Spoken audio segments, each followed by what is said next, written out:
The stock market can feel like this massive, chaotic city. But what if I told you there was a hidden blueprint, an architect's guide that could help you navigate it all with confidence? Well, today we're gonna find it and put it right in your hands. I mean, just look at this number over 4,000 publicly traded companies in the US alone.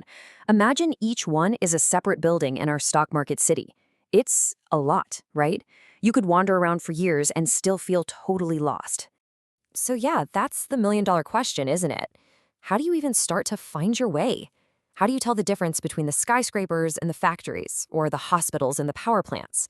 And maybe more importantly, how do you make smart decisions without just getting lost in all that noise? Well, you start by looking for the blueprint. Every great city is built on some kind of structure. You've got districts, zones, neighborhoods, right? The stock market is exactly the same. It has this foundational structure that organizes everything, and once you see it, you really can't unsee it. And here's the key right here. The organizing principle is the sector. Just think of sectors as the main districts in our city. They group companies based on what they actually do. A software company? It lives in a totally different district than an oil company. It's a super simple idea, but it's incredibly powerful. And look, this isn't just some informal, made-up system. The official map that investors use all over the world is called the Global Industry Classification Standard, or GICS for short. This is the standard that turns all that market chaos into something you can actually work with. So this GICS map, it breaks the entire market down into 11 distinct economic districts.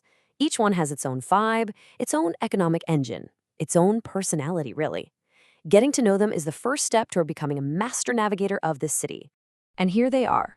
Technology, healthcare, financials. You've got consumer discretionary and consumer staples, energy, industrials, and materials, and rounding it out are real estate, utilities, and communication services. That's it. That's the whole shebang. Every single one of those 4,000 plus companies fits nice and neat into one of these 11 districts. All right, so now that we've got the list, let's go a little deeper. Let's move from just naming these districts to really understanding them. We're going to go on a quick tour to see what makes each one tick, to discover their unique personalities.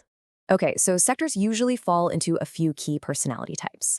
First up, you got your cyclical versus your defensive sectors. Cyclical sectors like financials and industrials are kind of like the city's big construction and banking hubs. They boom when the economy is humming along. But defensive sectors like consumer staples and utilities, they're the essential services.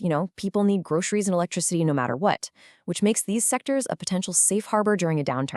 All right, then you've got the innovation hubs. These are the fast-paced, high-growth districts like technology and healthcare. This is where companies are pushing the absolute limits of what's possible. I'm talking new drugs, new software, new gadgets. It's all about future potential, and man, they can offer some explosive growth. And finally, we've got the resource-rich territories. These are the commodity-driven sectors like energy and materials. These guys provide the fuel and the raw materials for the entire city.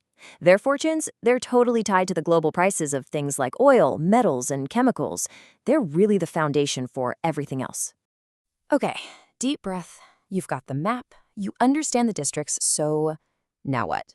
Well, now we shift gears. We stop being tourists and we become the architects. How do you actually use this blueprint to build a strong, resilient portfolio for yourself?